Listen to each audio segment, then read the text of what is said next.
Alhamdulillah wa syukurillah.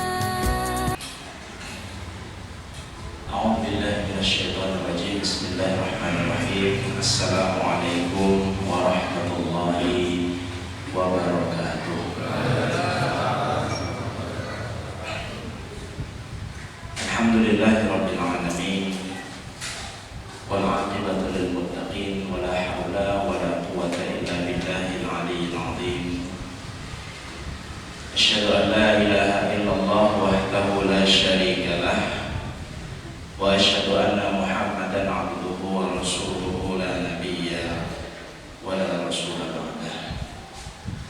Allahumma shalli wa sallim wa barik wa an'im 'ala sayyidina wa maulana Muhammad wa 'ala alihi wa ashabihi wa man tabi'ahum bi ihsanin ila yaumiddin.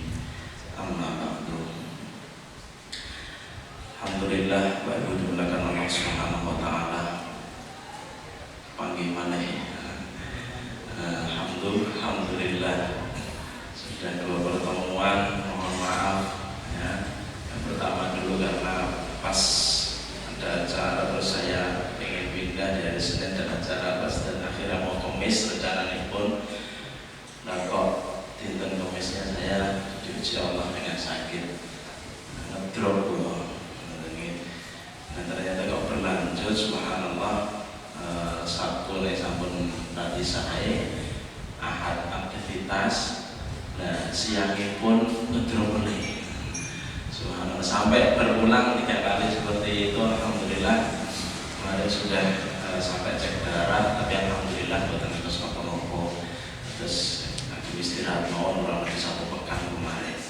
Nah ini baru hari ini alhamdulillah kembali bisa hadir buatan Masjid Tanbihul Ghafilin, bertemu kembali Bapak Ibu dimuliakan Allah Subhanahu wa taala. Mugi-mugi sedanten nggih ingkang Bapak Ibu mugi-mugi kagem selalu sehat walafiat karena begitu mahal. Kira sehat itu begitu mahal, nikmat yang diberikan Allah Subhanahu wa taala. Dengan kesehatan itu kita bisa beraktivitas dan kita selalu bersyukur nikmat Allah Subhanahu wa taala atas kesehatan yang diberikan Allah Subhanahu wa taala. Alhamdulillah kembali kita dipertemukan Allah Subhanahu wa taala pada hari yang mulia ini. Hujan turun mengguyur ya.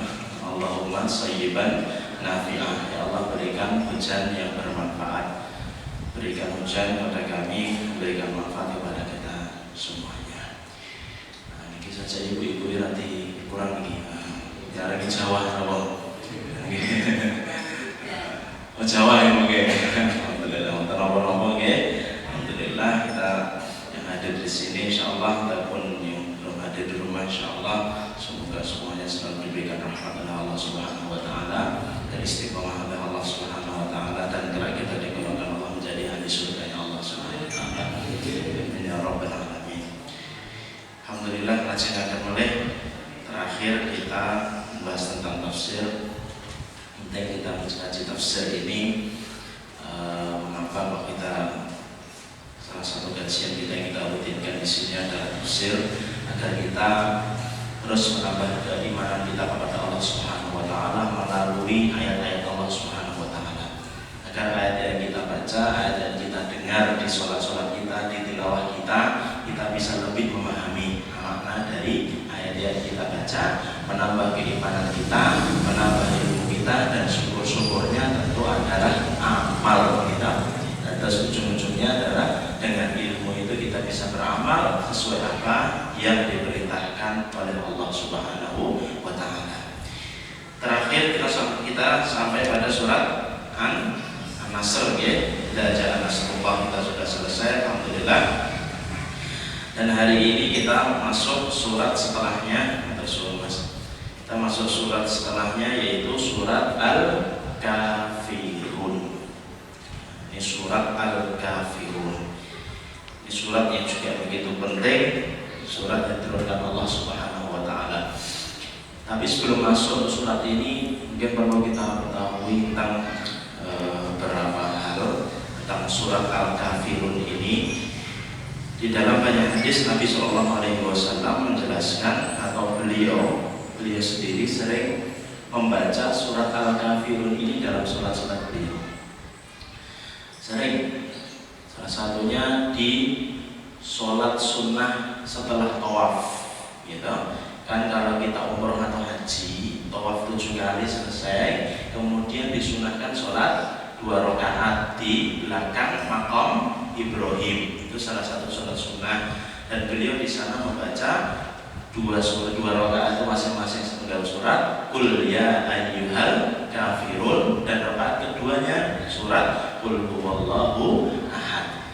Itu sholat sunnah yang dilakukan oleh Nabi SAW.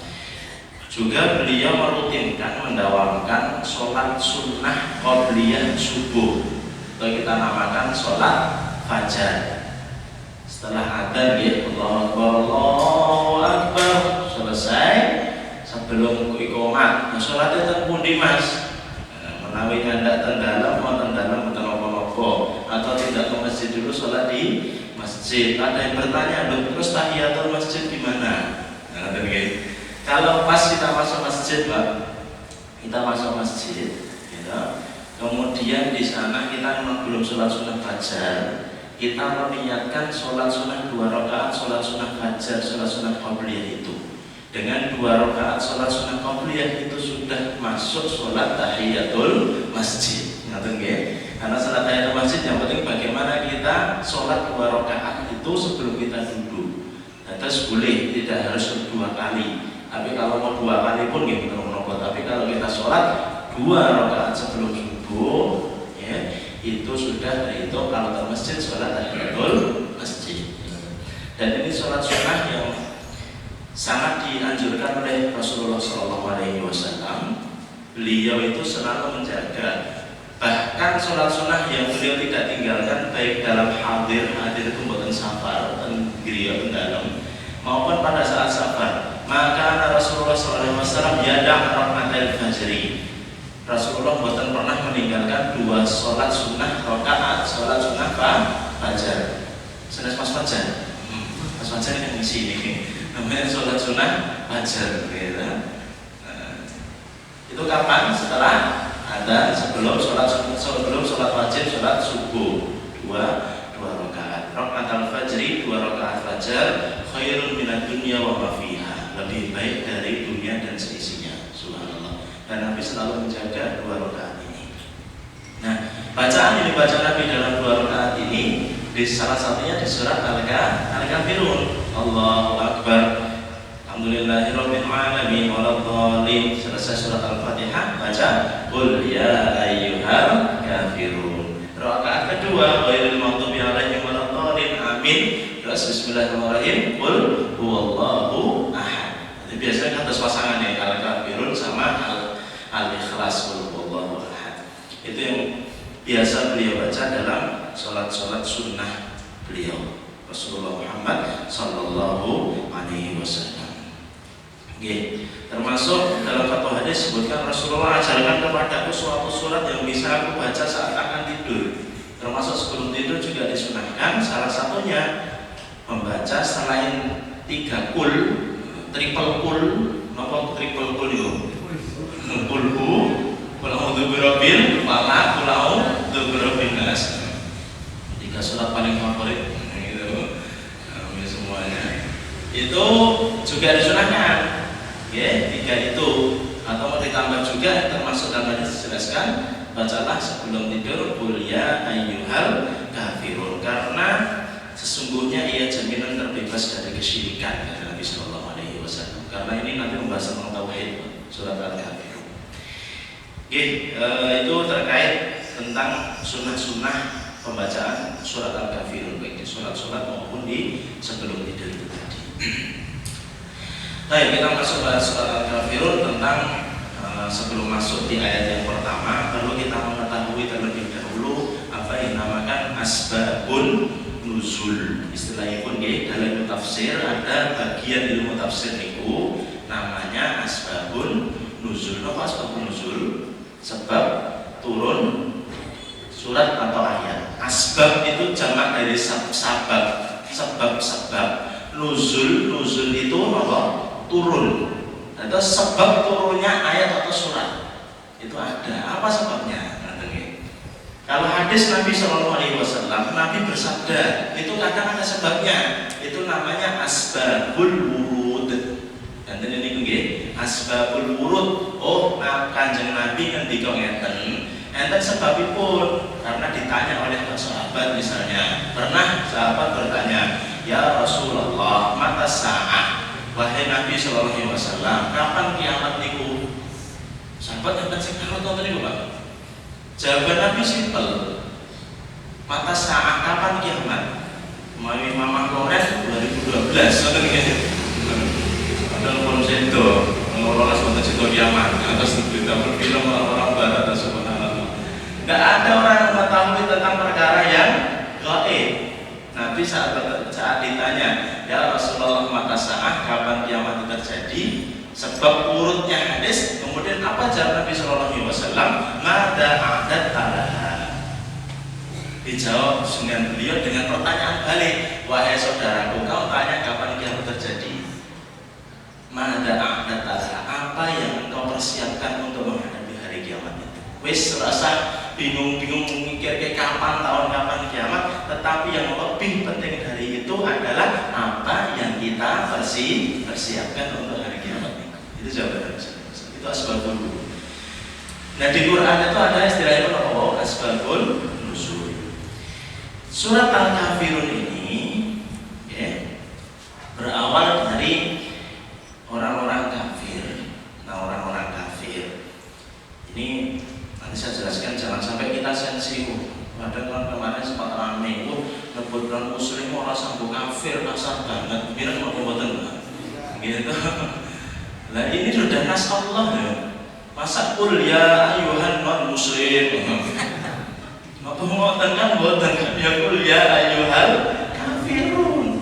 Dan istilah kafir itu memang biasa, ngoten nggih.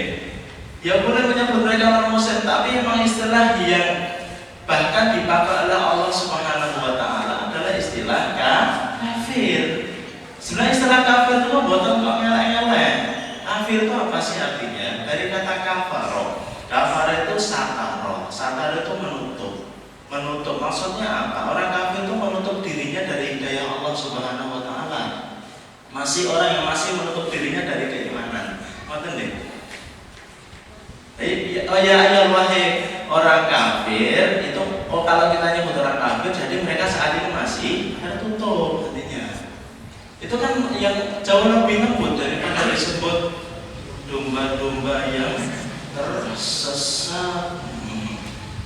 Diarani nindo jeneng mengapun dan nih kita subhanallah.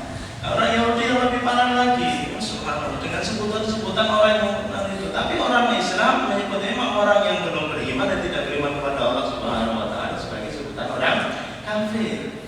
Nanti saya jelaskan lebih rinci bahwasanya ini adalah istilah yang memang ada istilah dalam agama kita, istilah kafir itu, okay? Tapi gini, ampun sidik-sidik kafir, nah istilah itu ada. Nyebutan bagi orang yang belum beriman kepada Allah Subhanahu wa taala istilah kafir. Tapi ampun gitu kanggo jenengan kok senes muslim le kafir ngoten sange. Bu, kafir kok ngoten sange. Jangan usah jadi kebiasaan, tapi kita ini sebagai bentuk tauhid dari akidah kita, sebagai bentuk keyakinan kita bahwa kita itu mukmin, orang yang beriman kepada Allah Subhanahu wa taala, dan orang yang sebelum beriman adalah sebagai orang betul ya? Nah, Al-Kafirun, surat Al-Kafirun ini turun sebabnya karena ada di sana orang-orang kufar Quraisy. Kalau saya sebut kufar, amun bingung. Istilahnya pun ya, kafir itu orang kafir satu, kafir satu orang kafir. Kalau kufar, istilah kufar itu adalah lebih dari satu, dua lebih. Berarti orang-orang kafir, bisa disebut kufar, bisa disebut kafirun. Ngerti nggih? Kalau satu apa? Kafir. Kalau banyak bisa kufar atau kafirun. Ngerti nggih? Jadi ini kul ya ayyuhal kafir, wahai orang-orang kafir. Banyak, ngerti nggih? Istilah itu. Nah, kufar Quraisy waktu itu ya sekelompok mereka datang kepada Nabi Shallallahu Alaihi Wasallam. Apa yang mereka lakukan? Sekelompok mereka datang kepada Rasulullah Shallallahu Alaihi Wasallam, menawarkan kepada Nabi Muhammad Shallallahu Alaihi Wasallam. Menawarkan apa, Pak? Nawarkan kepada beliau berbagai hal duniawi. Yang pertama ditawarkan harta. Wes Muhammad, kita kei harta sak njalukmu piro, sak kakek kalau njaluk kowe dadi wong takun akan nas, sampai kowe iki dadi wong sing paling sugih sama kami. Njaluk apa neh? Kowe njaluk harta, kei harta. Bukan harta, minta jabatan, jadikan pimpinan. Tawari oleh orang kafir, oleh orang kafir itu. Minta apa lagi? Minta perempuan, wanita, kami akan carikan ajmal al-arab. Ajmal al-arab itu orang Arab yang paling ayu dewi. Wong Arab iki mancung-mancung putih-putih ngono iki. Jawa kan dikatakan iki rungin-rungin. Ada itu kenapa orang Arab itu kok mancung-mancung, Mbak? Karena mereka ini kita dengar ya. Tidak tahu ini benar atau bohong, tapi karena mau pemancung-mancung, karena mereka kalau dukani anaknya itu salah satunya itu dicetok kan ini. Ada sering dicetok ya dan jatuh sih, tuh dimancung gitu nih. Saat turun-turun ada mancung. Walau pengen mancung, pak cepat terus mau kita terus mancung yang enggak. Lah ini subhanallah itu apa namanya candaan mereka aja. Gitu. Carikan yang paling cantik. Lho wis mancung ayu, wis sing ayu dhewe pilihan Muhammad sak Mekah iki. Sing paling ayu dhewe. Sak Palur iki pilihno sing paling upah dhewe, sugih dhewe ngoten lho carane ngono. Pilihan pengen dadi bojo. Ngoten. Tapi ada syaratipun, ya wis tak kaya ngono, wis siji wae panjenengan kami. Ndekno berhentilah dari dakwah. Kan Nabi ajak-ajak toh, masuk Islam, la ilaha illallah. Ayo keluar dari kejahilian menuju ilmu, dari kegelapan menuju cahaya. Nah itu orang kafir tidak suka. Wes mandek Muhammad, wes orang usah menolak neh, rasanya bagi Islam. Apakah Nabi terima itu? Apa jawab Nabi Sallallahu Alaihi Wasallam? Laudiat asyamsu. Kalau saja wahai sekalian orang kafir diletakkan asyams itu apa itu matahari di tangan kananku, wa wudi al-qamar dan diletakkan bulan itu di tangan kiriku, saking dua matahari bulan itu melebihi mereka yang tawarkan loh. Apapun cara tawarkan padaku dari untuk urusan dunia itu, aku sungguh tidak akan menghentikan langkahku untuk berdakwah di jalan Allah Subhanahu wa Ta'ala. Terus niat Kanjeng Nabi memang bukan untuk mencari dunia, bukan untuk mencari dunia. Kalau mencari dunia selesai, ditawarkan oleh orang kafir selesai, dapat harta sugih diwibar, terus jabatan paling dua dia jabatan pun bar, dapat orang wanita paling cantik, wah enak sudah, gitu. Subhanallah. Nah ini apakah Nabi menerima? Tapi Nabi menolak itu karena Nabi adalah menyampaikan risalah, menyampaikan dakwah, diutus dari Allah Subhanahu wa Ta'ala. Wong kafir niki wah iso ora iso iki. Wong gampangipun basa sakniki no dipun sogo ngoten niku. Dipun apa? Sogo, disuap. Wis ki mandek kok wis meneng wae. Pirang dolar, pirang rupiah itu. Enggak, Nabi disogok dengan berbagai macam sogokan. Enggak, Nabi tidak terima. Nah orang kafir ini harus nyari akan lagi akhirnya. Piye yo? Oh subhanallah. Oh iki iso disogok karo opo ini gitu ya. Dan termasuk izah, termasuk kemuliaan seseorang menyampaikan kebenaran. Qulil haqqa walau kana murran, sampaikan kebenaran walaupun itu pahit. Bagaimana kita kalau kita membawa kebenaran, Pak? Membawa yakin dengan kebenaran, kita sampaikan kebenaran dengan berbagai identitas, berbagai penawaran yang bersifat sogokan-sogokan duniawi itu kita akan pengaruh. Begitulah yang dicontohkan oleh Rasulullah SAW. Kalau saja Nabi Muhammad SAW waktu itu menerima sogokan yang diberikan oleh kufar Quraisy, maka sungguh tidak akanlah sampai risalah Islam ini sampai ke rumah kita hari ini. Inilah kemuliaan orang, kemuliaan kita, manakala dengan hal-hal yang bersifat tercela seperti inilah tegas kita tidak habis akal orang kufar Quraisy ini. Kemudian datang lagi mereka minta kepada Rasulullah SAW, "Panjenengan napa wis ngene wae Muhammad? Gandeng ora gelem mandeg, wis dhewe arisan." Lho kok arisan to? Tiba-tiba ngajak arisan kan ibu-ibu kan dulu itu memang. Arisan apa maksud pun sanes arisan atau arisan sesembahan.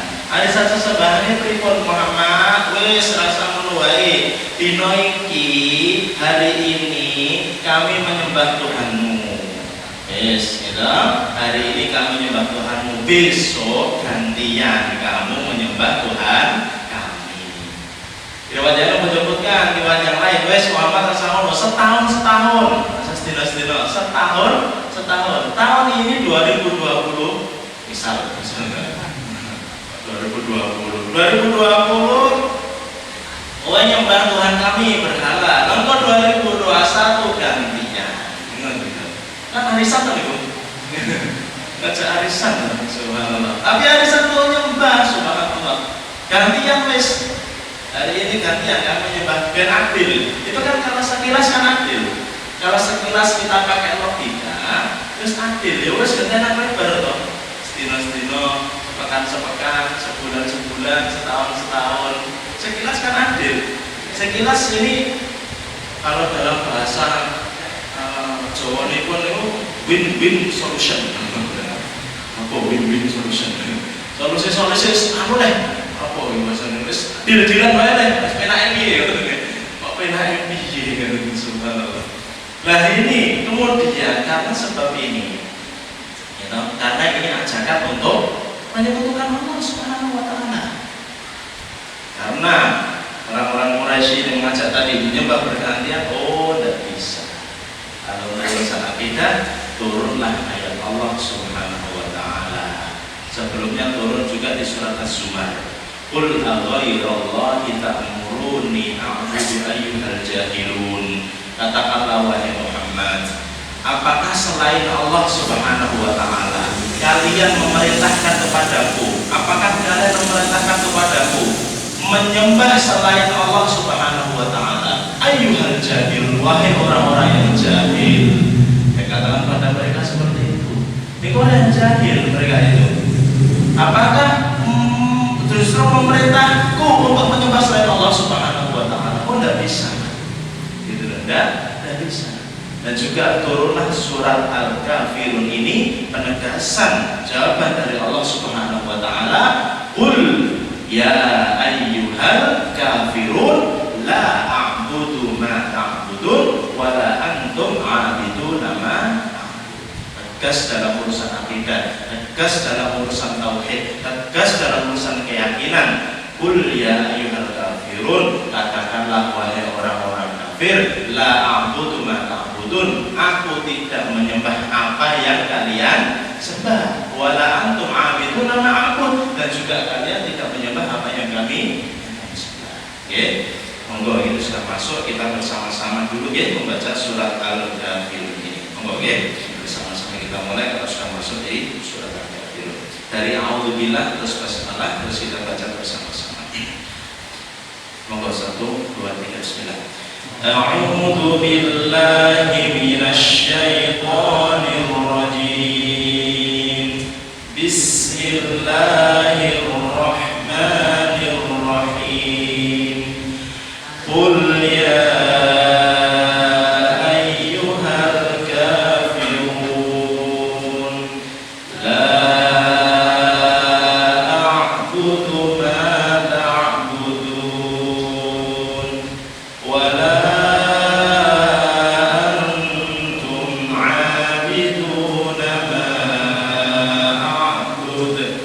ولا أنا عابد ما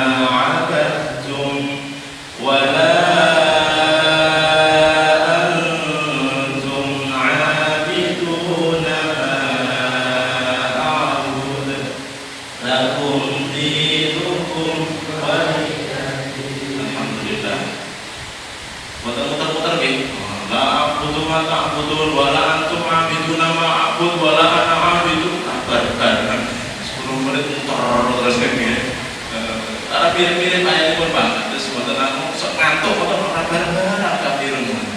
Alhamdulillah. Al-kafirun terdiri dari berapa ayat? Pinten ayat surah al-kafirun? 6 ayat ya. Qul ya ayyuhal kafirun la a'budu ma ta'budun wa la antum 'abiduna ma a'bud wa la ana 'abidu ma 'abadtum wa la antum 'abiduna ma a'bud lakum dinukum waliya din. 6 ayat. Subhanallah 14. Kita doa Allahumma sayyiban nafi'a Allahumma sayyiban nafi'a Allahumma sayyiban nafi'a. Semakin jelas subhanallah. Wah suara saya hampir kalah. Tes Bu. Kesembilan. Nah, penonton tadi bismillah. Ya, terus saya tambah banter. Bismillah.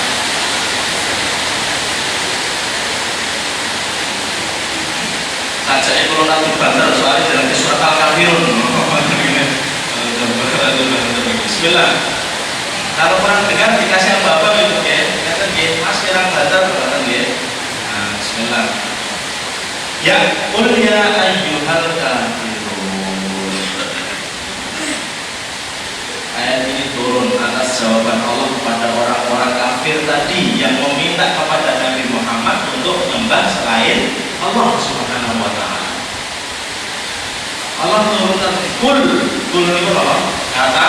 Katakanlah wahai Muhammad, ya ayyuhal kafirun, wahai orang-orang kafir.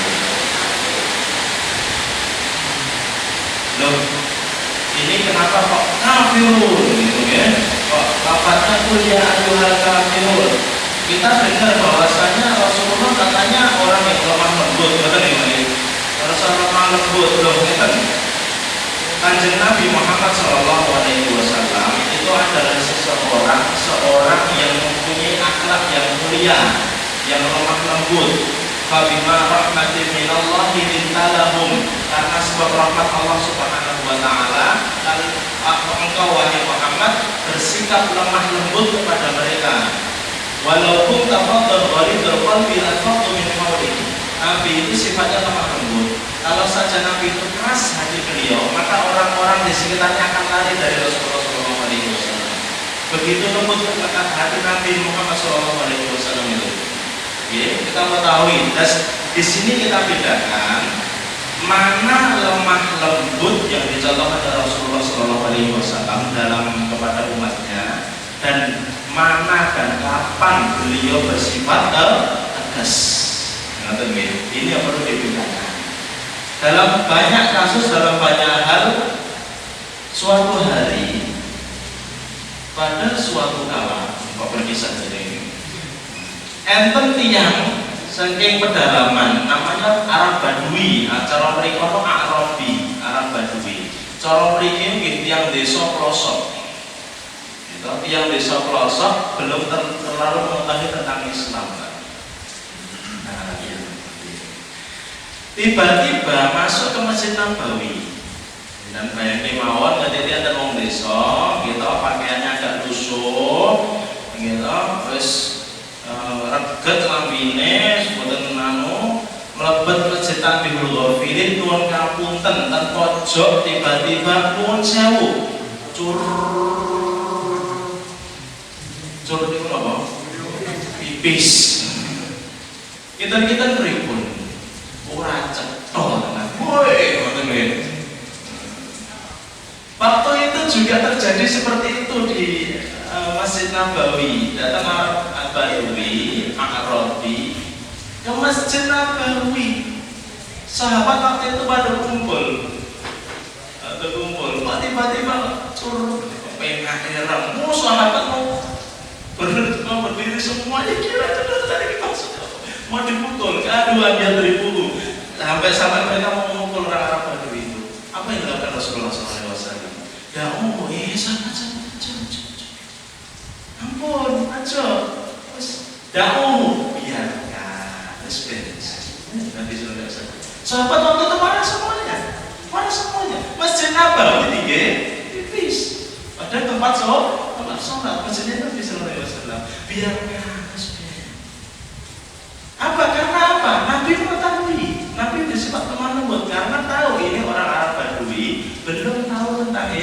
belum tahu tentang Islam, belum tahu bahwa saya ini adalah masjid. Ini kelembutan dari Rasulullah SAW. Selesai dia dengan hajatnya, selesai dia wis rampung, dipanggil Rasulullah SAW. Saudaraku, kamu dari mana? Wis api-api ini, subhanallah. Baru setelah diajak ngobrol Nabi, dijelaskan dari Rasulullah SAW. Saudaraku, ini tempat namanya masjid, dan masjid ini tidak pas kalau dipanggil seperti itu. Dengan bahasa yang begitu lembut Rasulullah SAW. Marah nggak orang Badui itu? Tidak marah, karena ditegur dengan baik oleh Nabi SAW. Tapi coba ngambil pas atau masuk ke cepos, wah coba wes buat bingung, nggak ini pun kejar-kejar bunyi tambah kan madaratnya lebih besar, gitu. Karena si ini datas angin, biasanya pojok mereka tamu tugas pundi-pundi mas membayar biaya, bingung suara. Dulu belum ada karpet nih, dulu pakainya tanah langsung. Nah karena masalah itu dipanggil dengan begitu lembut, sudah kalau sudah selesai wahai sahabat ambil ember, bersihkan tempat itu, ahliku alaihillah. Itu bukti, salah satu bukti kelembutan hati Nabi Muhammad SAW. Beliau yang begitu sangat lembut, menyayangi sesama, menyayangi makhluk yang lain, menyayangi manusia yang lain, bahkan terhadap orang musyrik, terhadap orang kafir pun. Ya, orang kafir pun orang Yahudi. Beliau itu ada kebiasaan yang subhanallah diriwayatkan tiap harinya itu beliau mendatangi seorang nenek mbah sampun sepuh sudah nopo. Nah itu selalu setiap hari datangi Rasulullah SAW untuk apa? Disuapin oleh beliau untuk makan. Di selama nyuapin itu pula nenek Yahudi ini itu selalu menghujat Rasulullah SAW, selalu menghujat Nabi SAW. Muhammad itu mau cetok kayak saya, kayak orang benar kayak selalu seperti itu depannya, dan dia tidak tahu karena ternyata nenek itu adalah seorang yang buta. Hanya mendengar dari orang Yahudi yang lain Muhammad itu mau orang cetok, penyair dan sebagainya dengan sebutan-sebutan yang buatan cetok itu. Tiap itu selalu, dan itu di depannya ada Nabi. Apakah Nabi marah? Tidak marah Nabi SAW. Sebenarnya bah ini kita harus cara lagi ngoten lagi. Dia kayak gedang, seperti tambah lagi bubur, kayak seorang lagi ngotot ini. Subhanallah seperti itu hingga akhir hayat Rasulullah SAW. Besoknya apa diteruskan oleh Abu Bakar, Khalifah Abu Bakar. Lah nenek ini ngerasa ini kok suaranya kok beda ya, ngoten nggih. Dia ini buburnya rasanya ini kok, dia ini tumpang kok kita rek rasane ngono. Iki gedangi kepok itu tadi gedang apa nih? Rasane pun ngoten nggih. Mikir sari gambar dipahami ngoten lho. Kok beda ngoten nggih.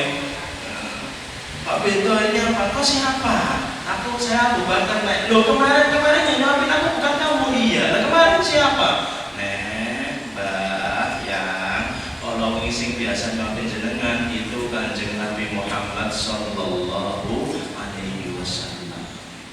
Nangis waktu itu langsung neneknya. Subhanallah, selama itu pula yang nyuapin aku adalah Muhammad. Iya, dan selama itu pula aku selalu menghardik beliau, bahkan di hadapan beliau, dan tidak pernah sekalipun beliau marah. Tidak pernah sekalipun beliau marah, dan tidak pernah sekalipun memaksa nenek itu nek ke Islam, murai dan rokok.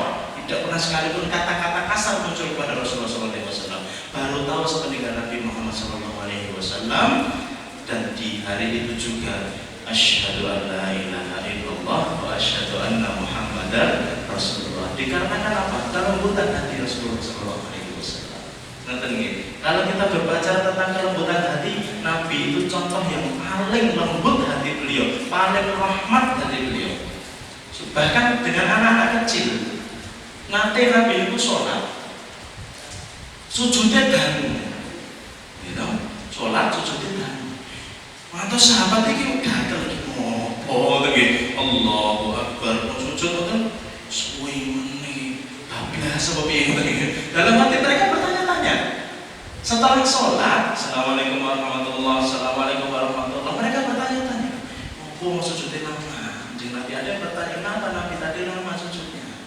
Kenapa sebabnya Pak? Subhanallah. Sebab yang mungkin kita anggap remeh. Apa kata beliau? Katakanlah sahabatku, pas tadi aku sujud akhir itu, cucu cucuku dua kembar yang namanya Hasan dan Husain munggah ini gitu dolanan jalan-jalanan dolanan jalan-jalanan langsung coba buat mainan ini. Aku khawatir kemudian kalau aku bangun mereka terjatuh. Wes aku namakan sedikit saja agar mereka bermain sebentar, kemudian mereka turun baru aku bangun sampai wujud beliau rumah. Ini menunjukkan apa? Kasih sayang Nabi Muhammad SAW kepada anak kecil sekali itu. Ngerti gitu.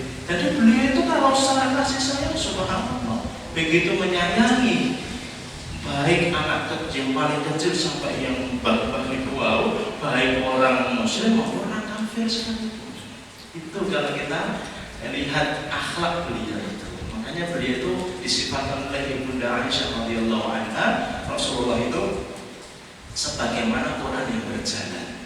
Quran yang berjalan karena keindahan akhlak beliau. Wa innahu la khuluqin wa innahu la fi khuluqin 'adzim. Sampai dinaskan Allah Subhanahu wa taala bahwasanya Rasulullah itu adalah seorang yang punya akhlak yang mulia. Nah, di sini maksudnya kenapa di sini saya pertegas bahwasanya Rasulullah itu adalah contoh bagi seorang yang begitu lembut hatinya, begitu luar biasa akhlaknya, tetapi dalam konteks tauhid, dalam konteks akidah beliau menunjukkan ketegasan. Gitu nggih. Qul ya ayyuhal kafir. Tegas di sini. Ini catatan Nabi. Dalam hal-hal yang bersifat akhlak, bersifat muamalah begitu lembutnya luar biasa. Tetapi kalau sudah urusan tauhid, urusan akidah, urusan keyakinan, perlu ada harus garis tegas, harus ada garis merahnya. Jelas, cetok, ini loh yang nggak boleh dilanggar. Inilah keyakinan yang harus kita tanamkan dalam hati kita. Kalau sudah tahu urusan akidah, tidak usah macam-macam. Wah, kemarin kan kami mengucapkan selamat Idul Fitri. Hari ini 25 Desember loh, kok nggak mengucapkan selamat Natal? Mengucapkan selamat Natal apa betul? Kalau ada berkata seperti itu, selamat Natal. Gimana betul? Kalau sudah urusan akidah, udah akidah seperti ini, walaupun mereka ucapkan terserah, tapi para ulama bersepakat, para ulama kalau ucapkan selamat Natal tidak boleh, karena ini berkaitan dengan apa? Akidah. Kalau dalam akidah jelas, kami itu bertoleransi, tapi dalam hal seperti ini mohon maaf. Nanti kita sampaikan dengan baik. Oke, raja kau apa ngotot gitu? Oke, menurut saya kalau ada berkata seperti itu, kami tidak mengucapkan seperti itu, bukan berarti kami tidak menghargai kalian. Justru kami menghargai kalian. Silakan beribadah sesuai ibadah kalian, tetapi dalam akidah kami tidak boleh mengucapkan kalimat-kalimat seperti itu. Jelas dalam akidah. Tidak ada abu-abu kalau kita hitam dan putih. Gitu nih, Nah, dalam konteks akidah. Dan di sini dalam surat Al-Kafirun ini, qul ya ayyuhal kafirun. Maka dipakai dalam istilah sini, katakanlah wahai Muhammad, ini perintah Allah Subhanahu wa taala, wahai orang-orang kafir. Kalimat kafir ini sendiri agar kita juga perlu memahami secara utuh konteks dari kata kafir itu sendiri. Tadi jelaskan saya di awal bahwasanya kalimat kafir itu sendiri ada dalam syariat kita. Dari kata kafar yaitu apa? Menutup. Mereka belum terbuka atau masih menutup dirinya dari keimanan kepada Allah Subhanahu wa taala. Dan ini panggilan yang lembut dibanding panggilan mereka kepada kita. Dan Rasulullah SAW menggunakan kalimat kafir juga pada sembarangan maksudnya. Tidak setiap orang kafir, kafir. Coba kita cek ya dalam sirah Nabi Shallallahu Alaihi Wasallam. Perlu kita ketahui di sini Nabi atau Allah menggunakan qul ya ayyuhal kafirun karena di sini untuk menjawab tantangan, untuk menjawab mereka orang-orang kafir yang sudah kurang ajar kepada Rasulullah Shallallahu Alaihi Wasallam. Jelas di sini. Mereka ngajak untuk syirik. Jelas. Tapi kita lihat konteks lain. Pada saat Nabi berdakwah menyampaikan tentang Islam, beliau itu salah satu yang beliau lakukan kepada raja-raja besar waktu itu muncul Islam di Madinah Munawwarah dan masih di Mekah juga waktu ini karena ayat surat Al-Kafir itu Makkiyah turun di sebelum hijrahnya Rasulullah SAW. Beliau menyampaikan dakwah kepada negeri-negeri, raja-raja negeri waktu itu yang terbesar, kerajaan Romawi kalian Persia. Romawi Persia. Di surat yang beliau tulis, salah satu surat yang beliau tulis kepada rajanya Romawi waktu itu, namanya Hirokl. Hirokl dalam bahasa Arab, kalau dalam bahasa kita Heraklius. Heraklius. Apa yang beliau tulis? Bismillahirrahmanirrahim. Beliau tulis seperti itu dulu. Ilahi Hirokl Azimir Rum. Apa yang beliau tulis? Surat ini ditujukan kepada Hirokl, pembesarnya Romawi. Dan tidak disebutkan oleh Nabi ila Hirokl kafir. Hirokl wong kafir, di surat kowe wong kafir. Terus itu enggak, Nabi enggak. Karena di sini konteksnya adalah konteks untuk dakwah, ajak mereka masuk Islam. Sampaikan Islam. Tidak perlu orang kafir. Ini yang dikatakan Rasulullah, ilahi Hirokl Azimir Rum, kepada Heraklius, pembesarnya Romawi, untuk menyanjung beliau, gitu, agar masuk ke dakwah Islam ini. Ada sebagian mereka, sebagian raja-raja langsung menerima dakwah Rasulullah SAW. Ada dari mereka juga yang menolak dakwah Nabi SAW. Tapi dalam konteks seperti ini, begitu hati-hatinya Nabi juga menggunakan kalimat kafir. Jadi memang kafir itu ada. Digunakan dalam konteks yang pas. Nabi pun juga memilih-milih kapan menggunakan al-kafirun, tegas waktu kapan tegas, dan kapan juga tidak menggunakan kalimat itu karena dalam konteks yang berbeda. Itu nggih. Jadi Islam itu memang bukan agama yang serampangan. Islam itu agama yang subhanallah penuh toleransi, penuh subhanallah. Dalam peperangan saja, perang boleh. Kalau kita tentang ahkamul maghazi, kita pelajari tentang hukum-hukum perang. Hukum-hukum perang itu salah satu atau bagian dari kaidah yang tidak boleh dilanggar orang pada waktu perang. Musuh antara muslim dengan kafir ini, apa yang tidak boleh dilanggar? Satu, bagian dari kaidah-kaidahnya, satu, tidak boleh di sana merusak tanaman dan pohon-pohon. Tidak boleh. Perang menyerang suatu negeri atau bertemu, tidak boleh orang Islam sembarangan kemudian babadi, alas babadi macam-macam, tidak boleh. Setelah sampai ke suatu negeri, tidak boleh di sana membunuh orang yang sudah tua. Tidak ikut memerangi, dia duduk orang tua di samping, wes gak bisa apa-apa, tidak boleh sembarangan. Tidak boleh orang tua, wanita, ibu-ibu, wanita tidak boleh diperangi dalam Islam. Apalagi yang tidak ikut berperang. Di mereka di rumah tidak boleh sembarangan orang Islam membunuh. Anak-anak tidak boleh dibunuh. Itu kaidah Islam. Jadi walaupun dalam hal seperti ini masih tertata. Kalau kita bayangkan, subhanallah, umat-umat yang lain pada saat kita ditindas, Pak. Kalau kita lihat saat ini di Uyghur, gitu, di Palestina, bagaimana saat umat Islam diserang balik? Umat Islam pada waktu itu menyerang, yang diserang itu pilih-pilih, tidak sembarangan. Tapi saat ini umat Islam ditindas, siapa yang dibunuh? Semuanya. Sedang dibunuh. Palestina itu berapa kali kita lihat, subhanallah, perempuan yang masih muda-muda, mbak-mbak lewat, buatan merangi, buatan apa-apa, Arab sekolah, dor. Subhanallah. Orang yang sudah tua, dor. Itu kehancuran yang luar biasa dilakukan, subhanallah. Kalau kita tidak sejarah Islam, ya, pada saat Islam menguasai suatu negeri, misalnya Pak, itu Nabi yang dilakukan tentang terkait perang. Misal Islam membuka suatu negeri, menaklukkan suatu negeri, dan kita lihat sejarah secara umum gitu.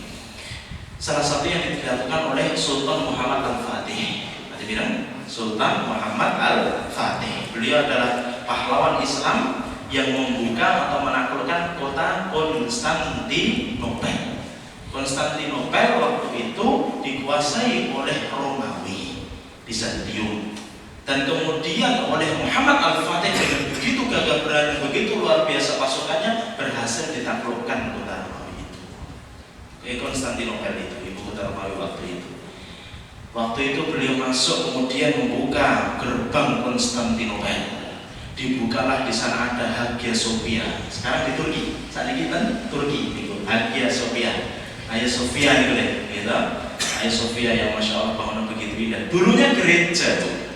Kalau gereja. Di sana kemudian waktu itu berkumpul orang-orang kafir waktu itu di sana, orang-orang Nasrani berkumpul di waktu itu ketakutan. Ini sultan sudah datang ini, mungkin kita akan dibunuh ini. Masuk sultan itu waktu itu di depan para perempuan, di depan para orang-orang yang tidak ikut memerangi umat Islam waktu itu. Apa kata beliau? Subhanallah, begitu lembut. Wahai saudara-saudaraku, kami datang ke sini bukan untuk membuat kerusakan. Silakan mulai hari ini kalian bebas hidup sesuai keimanan kalian. Kalian boleh hidup berdampingan bersama umat Islam di negeri kalian, di negeri kita ini Konstantinopel. Mari kita hidup dengan penuh kedamaian. Subhanallah. Dimanapun Islam, Andalusia itu tadi Konstantinopel Turki, Andalusia, Tariq bin Ziyad dibuka Andalusia itu juga diberikan kebebasan oleh umat-umat yang lain untuk silakan beragama, silakan hidup berdampingan. Begitu lembut Islam. Tapi subhanallah, kebalikannya, pada saat kita dikuasai oleh mereka, ini fakta. Alhamdulillah kalau nanti mampir jalan-jalan ke salah satu tempat di Andalusia itu, Pak, di kota Granada, di sana ada namanya Benteng Alhambra, ada kota Cordoba. Itu dulunya masjid yang begitu agung, luar biasa, subhanallah. Masjid subhanallah yang sekarang sudah dikuasai oleh umat Islam, oleh waktu itu Ratu Ferdinand, waktu itu dikuasai. Apa kata mereka? Apa sejarah mencatat? Waktu itu dikuasai umat Islam, bahkan sampai sekarang pun orang-orang Spanyol, Andalusia itu daerah Spanyol, Konstantinopel Turki, Andalusia saat ini daerah Spanyol. Bahkan mereka saat ini masih bersaksi bahwasanya sebaik-baik kekuasaan di atas muka bumi yang paling membawa kedamaian adalah kekuasaan Islam. Sampai saat ini, kalau kita tanya mereka, kalau dikuasai Islam, kedamaian, silakan hidup berdampingan. Gereja-gereja tidak diruntuhkan semuanya, silakan beribadah, silakan kita hidup berdamaian. Inilah Islam, toleransi yang dicontohkan Islam. Tapi subhanallah, pada saat waktu itu Islam lemah dan mereka menyerang balik, menyerang umat Islam, jatuh Andalusia ini di tangan mereka. Apa yang mereka lakukan? Dipaksa semuanya untuk masuk Islam. Diberikan pilihan, ikut agama kami atau keluar sekarang. Tidak ikut agama kami akan bunuh semuanya. Dibunuh, Pak. Masjid yang berjumlah ratusan di Indonesia ditutup semuanya oleh mereka. Ditutup semuanya itu. Sampai ada penyair yang menyampaikan masjid-masjid itu menangis. Keran-keran yang dulu digunakan untuk berwudu semuanya menangis. Karena pedihnya kekuasaan, pedihnya kezaliman yang mereka lakukan. Dibunuh umat Islam waktu itu, dihabis, babat habis semuanya, masjid semuanya ditutup, tidak ada tersisa. Itulah, kalau kita tentang menilai tentang bagaimana Islam itu sebenarnya mengajarkan toleransi yang luar biasa, membawa kedamaian bagi seluruh umat. Nah, saat ini kita berada di zaman yang memang subhanallah, ya kita berharap pada Allah Subhanahu Wa Taala, Allah mengembalikan izzah, Allah mengembalikan kemuliaan Islam ini, sebagaimana zaman-zaman dahulu, subhanallah, yang luar biasa begitu. Tapi kalau kita ini loh Islam, ini loh tentang apa yang sebenarnya dicontohkan oleh Islam, bahwa Islam adalah agama yang begitu membawa kedamaian bagi semuanya. Dari kata kan, sabar, wajib ada rupiah.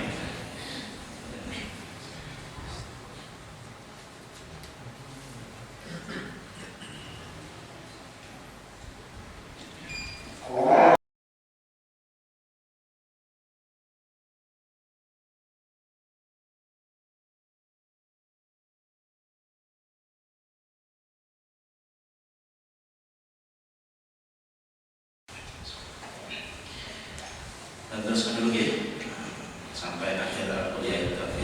Ini baru ayat pertama ya. Ya, ada beberapa titik poin lagi yang perlu saya sampaikan pada hari ini. Itulah di bahwasanya begitu luar biasanya Islam, begitu harganya Islam. Kapan kita harus tegas dan kapan kita harus berlemah lembut. Kapan kita toleransi. Islam jangan ajarkan kepada Islam itu toleransi, karena agama Islam adalah agama yang penuh toleransi. Itu gitu. Subhanallah.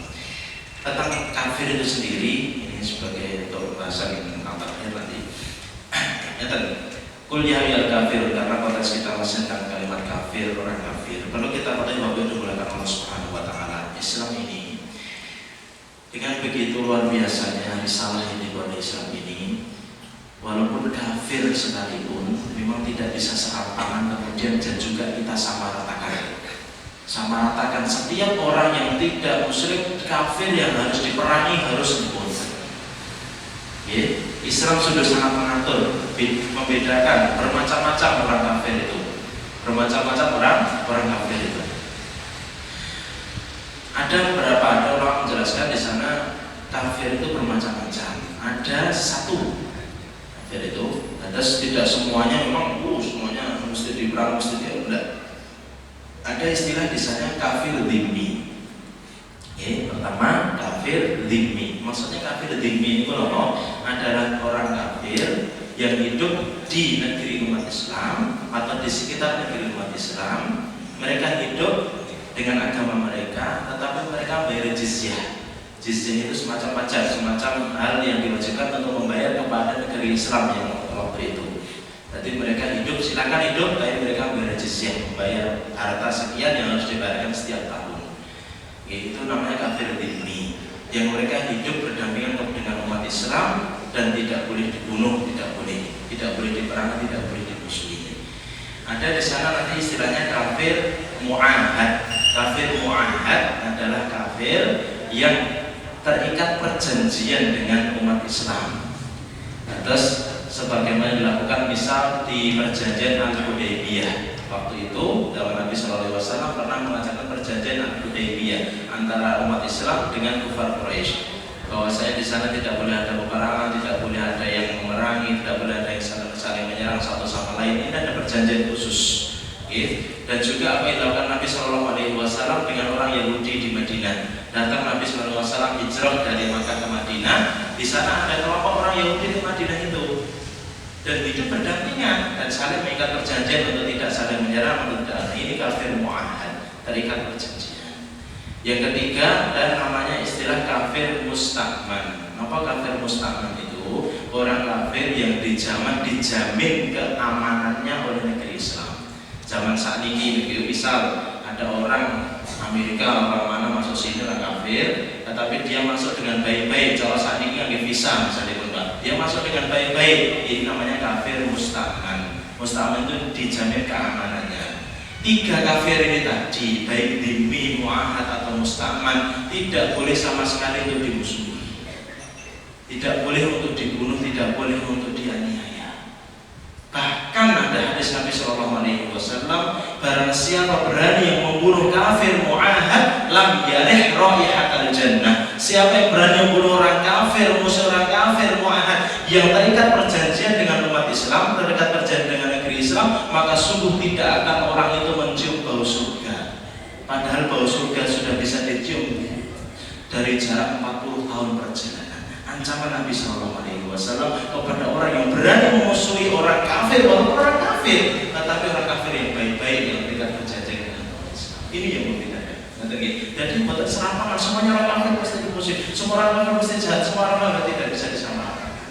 Baru kelompok yang keempat, namanya istilahnya kafir harbi. Harbi muharib itu baru orang-orang kafir yang ingin memerangi kita, ingin memerangi umat Islam. Lah yang keempat, baru yang keempat ini boleh untuk kita membela diri, boleh untuk kita untuk membela diri kita dengan memerangi mereka. Selain itu tidak.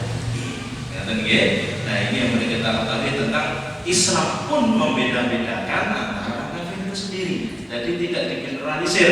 Setiap orang yang tidak memeluk Islam itu mesti kafir, itu harus dimusuhi, yang harus dibunuh. Gitu ya. Jadi ini perlu kita ketahui sekali lagi bahwasanya qul ya ayyuhal kafirun mengajarkan kepada kita ketegasan manakala hal yang bersifat prinsip, hal yang bersifat akidah, hal yang bersifat keyakinan, kita perlu tegas, kita harus tegas. Kita perlu pahami. Tetapi di sisi lain, yang hal yang bersifat selain akidah, sifatnya muamalah, bertetangga, gitu. Kemudian kita berteman, teman rekan kerja, yang orang kafir, orang non muslim, bukan orang Islam. Di wajib untuk berbuat baik, kita wajib untuk berakhlak baik, kita wajib untuk menjadi itu semuanya. Gitu ya. Jadi kita membedakan makalah yang tadi bersifat tegas tapi mengatakan hal seperti itulah yang dicontohkan oleh Rasulullah SAW. Bertetangga beliau dengan orang Yahudi, baik beliau dengan orang Yahudi. Orang Yahudi yang sakit, ada yang sakit, Nabi menjenguk orang Yahudi yang sakit. Sakit itu. Jadi kalau kita punya tetangga kiri kanan kita, walaupun bukan orang Islam, kita selalu baik kepada beliau. Masih 1 menit saya tutup dengan kisah seorang imam namanya Imam Hasan Al-Basri. Imam Hasan Al-Basri itu mempunyai seorang imam tabi'in dari kelompok tabi'in. Tabi'in itu setelah sahabat. Jadi Nabi Muhammad, orang yang bersama Rasulullah itu namanya sahabat. Yang datang setelah sahabat namanya tabi'in. Okay. Ini kisahnya beliau, subhanallah. Beliau itu hidup di rumah yang di sampingnya itu adalah rumah orang Nasrani, orang kafir yang bukan orang Islam. Imam Hasan Al-Basri ini setiap harinya dengan kebiasaan selalu berangkat untuk sholat, selalu berangkat untuk ke masjid. Nah tetangga itu sampai hafal, ini mesti sama Hasan Al-Basri jadi jam 9 mesti untuk sholat, jam siang dulu mesti sholat, maghrib isya mesti sholat, sampai hafal. Hingga suatu hari, beberapa hari tetangganya yang masalah itu tadi, tetangga yang kafir itu tadi tidak mendapati Imam Hasan Al-Basri itu lewat beberapa hari. Akhirnya datanglah tetangganya ke rumah Imam Hasan Al-Basri itu tadi. Ditanya beliau, ternyata didapati beliau sedang sakit. Minta izin untuk masuk, dipersilakan untuk masuk. Pas masuk kamar Imam Hasan, itu didapati di salah satu pojok kamarnya enten rembesannya air. Ada rembesan air yang netes diadai suatu tempat. Atau satu lagi saya sampai selesaikan kisah ini dulu. Diadai suatu tempat ember dan begitu rembes untuk sekomen tinggi. Buatan yang udan, buatan yang petir, buatan yang kok nanti itu terocok. Kan agak tandanya dari mana? Yang dia itu arahnya itu dari sebagian dari arah rumahku ini. Dari arah rumahku ini. Akhirnya setelah pulang dicek betul oleh beliau, diisi semuanya, ternyata benar air tetesan itu adalah dari rumah beliau, dari kamar mandi beliau yang ada di lantai atas. Jadi tetangganya itu rumahnya lebih tinggi dari Imam Hasan Al-Basri ini. Kembalilah beliau menanya ke Imam Hasan, ini air sudah menetes dan kamu mengetahui bahwasanya, apakah kau mau tahu bahwasanya ini dari rumah kami? Ya, kami mengetahui ini dari rumah engkau, wahai saudaraku. Imam, beritahukan kepada kami sejak kapan air ini menetes. Kami malu wahai Imam, kami merasa tidak enak kepada wahai Imam. Sejak kapan air ini menetes? Diam Imam Hasan, tidak berani berkata. Untuk menjaga hati tetangganya yang kafir tadi. Seorang tetangga yang kafir. Beliau itu begitu menjaga sampai bagaimana kata-kata tidak sampai menyakiti hati tadi. Diam beliau. Imam, beritahukan tolong sejak kapan air ini Imam menetes di kamarmu wahai Imam. Akhirnya dipaksa beliau untuk mengutarakan hal itu. Imam Hasan Basri kemudian berkata, tetanggaku, ketahuilah sesungguhnya, dan beliau disebutkan air ini menetes sudah sudah cukup lama, kurang lebih 20 tahun yang lalu sudah ada mulai tetesan itu. Kenapa Imam? Maksud tetangganya itu mulai terseduh menangis. Kenapa Imam kau tidak beritahukan kepada kami wahai Imam? Kenapa Imam Hasan kau tidak beritahukan kami pada siapa wahai Imam? Apa aja Imam Hasan Al-Basri? Tidak apa-apa. Air ini tidak terlalu menggangguku, hanya menetes aku udah selesai. Aku nggak mau kemudian mau beritahu padamu. Aku kemudian karena aku khawatir nanti hari ini kemudian mengganggumu. Aku khawatir tidak mau karena ini dan diperintahkan oleh agamaku untuk menjaga hubungan kepada tetangga, untuk menjaga hubungan kepada tetangga walaupun bukan orang Islam, walaupun bukan orang Muslim, tapi aku harus menjaga ini yang diperintahkan oleh Allah Subhanahu Wa Taala. Menangis tetangganya itu dan beberapa hari setelahnya beliau karena melihat kelembutan hati Imam Hasan Al-Basri ini bersyahadat asyhadu an la ilaha illallah wa asyhadu anna Muhammadar Rasul, tersentuh hatinya dan masuk Islam. Ini sahabat Imam, bagaimana beliau menjaga hubungan baik dengan tetangga, dengan saudara, walaupun itu bukan orang Islam, walaupun orang kafir, tapi inilah akhlak yang dicontohkan oleh Islam.